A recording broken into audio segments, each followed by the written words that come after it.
Welcome to Way Out Radio, episode 17.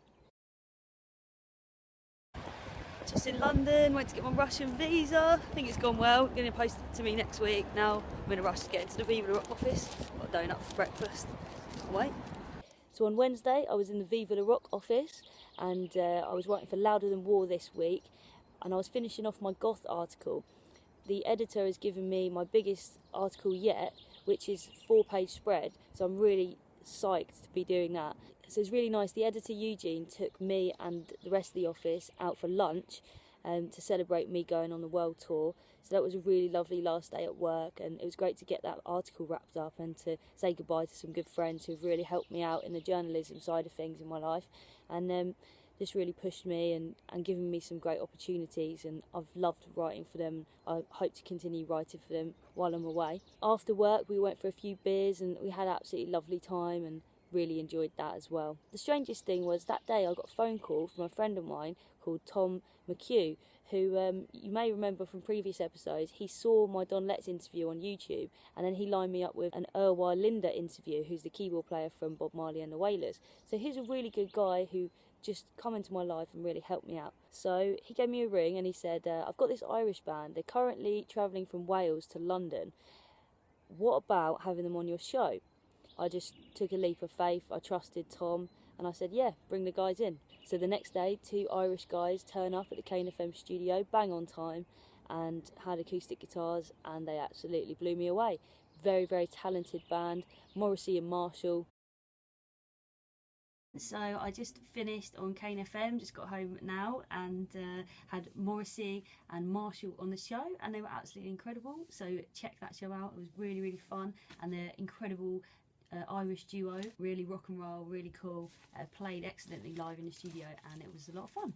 My hand, so long to going alone, so long to going alone. That's Morrissey and Marshall, We Rise.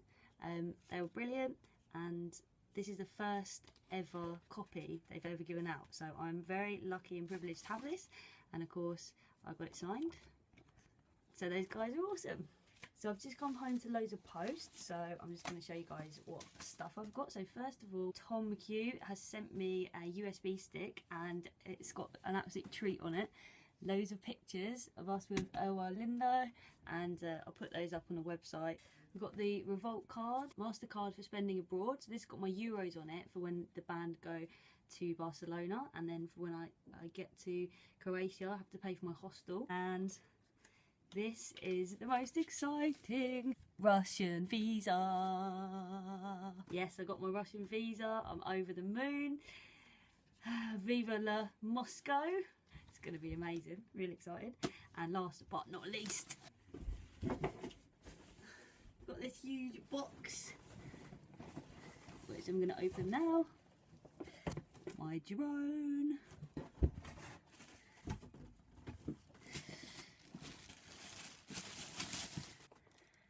The GoPro and drone have arrived. The GoPro drone. So cool. So the first time I took the drone out, me and my brother went out and it all went really well. We filmed a video with it and I absolutely loved it. It was great. Then a few days before I was due to leave for Barcelona to do the album with the Dagger Debs, I was showing the drone to my auntie, and I had an accident. Basically, within 20 seconds, the thing hit a tree, it fell on me and cut up all my hands, so I was absolutely devastated because I knew that it would affect my playing in the studio. That was a really bad experience. I just felt so stupid, and I just wished that it hadn't happened. I was in tears, really, just thinking, how could I let this happen, how stupid I was. But anyway, onwards and upwards, just bandaged them up and cracked on, really. I was lucky enough to get a phone call from a friend of mine called Joe, who's a manager of a blues musician called Fantastic Negrito, and he actually invited me down to a TV studio to help them do some research. So I went down there and had a really good day there. great experience, and I was filmed and asked questions about blues music, which was a lot of fun, and I really liked the office there. It was absolutely incredible, so that was fun. Before I could go on a world tour, we had loads of stuff to wrap up. One of the main things was to finish off some of the DJ gigs that I had booked, so I had 2 left in the last week. One of them was incredible. It was at a mansion and it went really well and had a lot of fun. The other one was in the Midlands, so I had to drive quite far, and it was like a 1977 party. It was absolutely crazy, so I really enjoyed that as well. So we had the Last Way Up radio show on the Thursday. That was absolutely brilliant. DJed was involved and he interviewed me on my show and I chatted to him, and we just talked through all the things that we'd done on Kane in the last 4 years. So go and check out that show, it's really good, and it was so much fun in the studio. The vibe was buzzing. So Mr. Martin was there filming it, so hopefully we'll be able to edit that and get it out to you soon. And also Da Vinci sound crew Little B was there, and it was great to see him too, and because he was the one that introduced me to Kane FM and got me into DJing, so massive thanks to him, and it was just blessing and full circle for him to be on my last radio show, being interviewed by me, because he started my journey.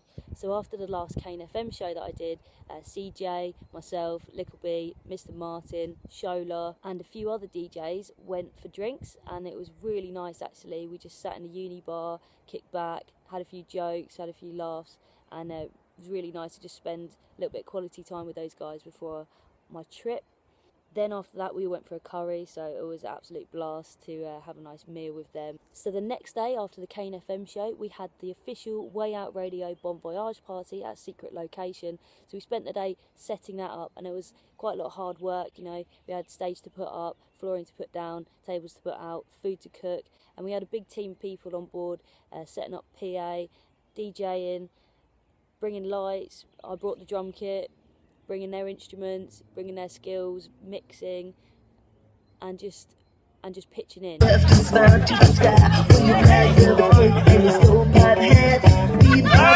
the whole event was basically community spirit, free, very low budget event, and free entry, free food, and it was great to have such a great bunch of people there. Thank you all who came down to that. The Debs played, my band, so I was on the drums. We didn't have a microphone stand, so we had to wrap the lead of the microphone round and hang it down from the ceiling. So Laura was singing like this. It was pretty punk. And we danced until 6 in the morning. There was a barbecue. There was really good turnout. And Beanie, a friend of mine, got a sort of punk campfire circle going, and him and his friend played acoustic guitar, punk rock songs and harmonica, and got people singing, and it was a really nice touch to the night for me, just to have a little sing along and change the pace of things. And then Laura and Letty from Debs DJed for the rest of the night, and yeah, it was great atmosphere. And then at the end of the night we took my old retail uniforms. I used to work in a shop at the start of this video back in January, and we burnt it just to symbolise leaving, starting a new life and coming abroad, which was really exciting and satisfying. So that was a great party.